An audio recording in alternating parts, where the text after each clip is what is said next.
فأووا إلى الكهف ينشر لكم ربكم من رحمته ويهيئ لكم من أمركم مرفقا. كفى وسلام على عباده الذين اصطفى اما بعد.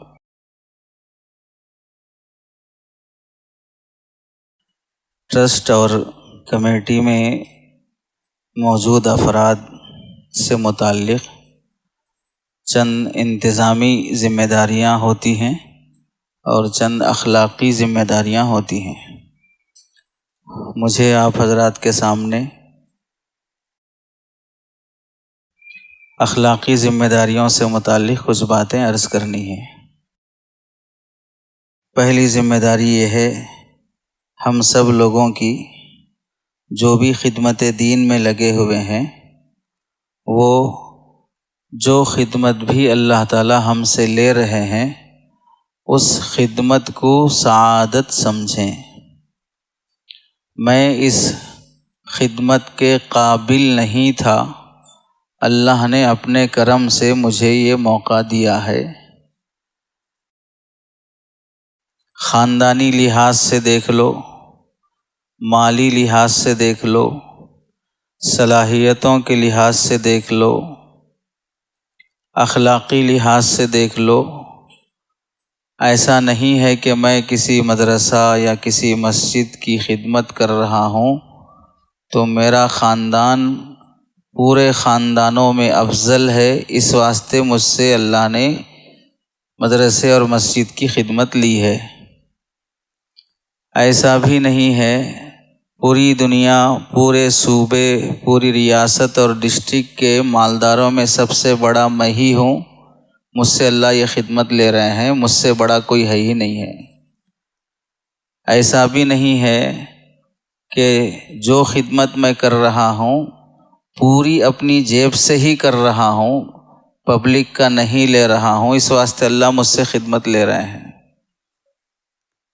تو خدمت جو مجھ سے اللہ لے رہے ہیں اس وجہ سے نہیں کہ میرے اندر وہ اہلیت ہے، وہ استحقاق ہے، میں ہی کر سکتا ہوں، میں نہیں رہوں گا تو کون کر سکیں گے، اس وجہ سے اللہ لے رہے ہیں، ایسی بات نہیں ہے.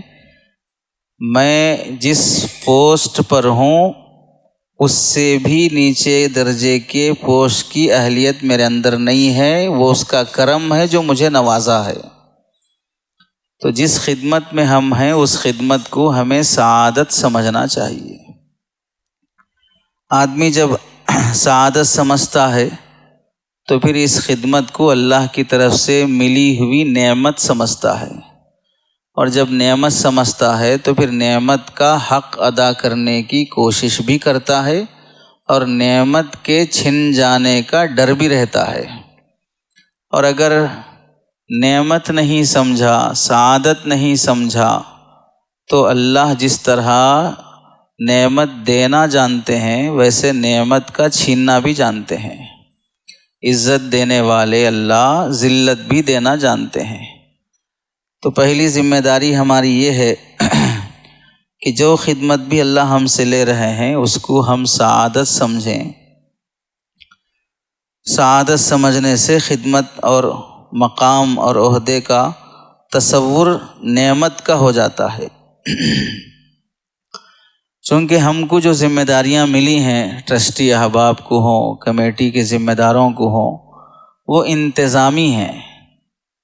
تو انتظام اللہ کے دین کے کام، خدمت دین کے سلسلے میں انتظام سبب اور واسطے کی حیثیت رکھتا ہے، انتظام مقصد کی حیثیت نہیں رکھتا ہے.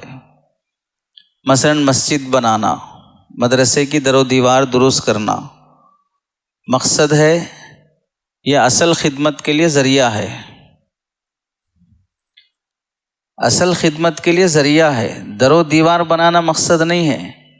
بڑی بڑی در و دیوار والی بلڈنگیں خالی پڑی ہوئی ہیں، ایکڑوں میں زمینیں ہیں، 16 ایکڑ پر مدرسہ ہے، 16 بچے بھی نہیں ہیں. کرناٹک کے ایک ایریا میں جانا ہوا جہاں پر 16 ایکڑ پر مدرسہ ہے، 50 بچے ہیں.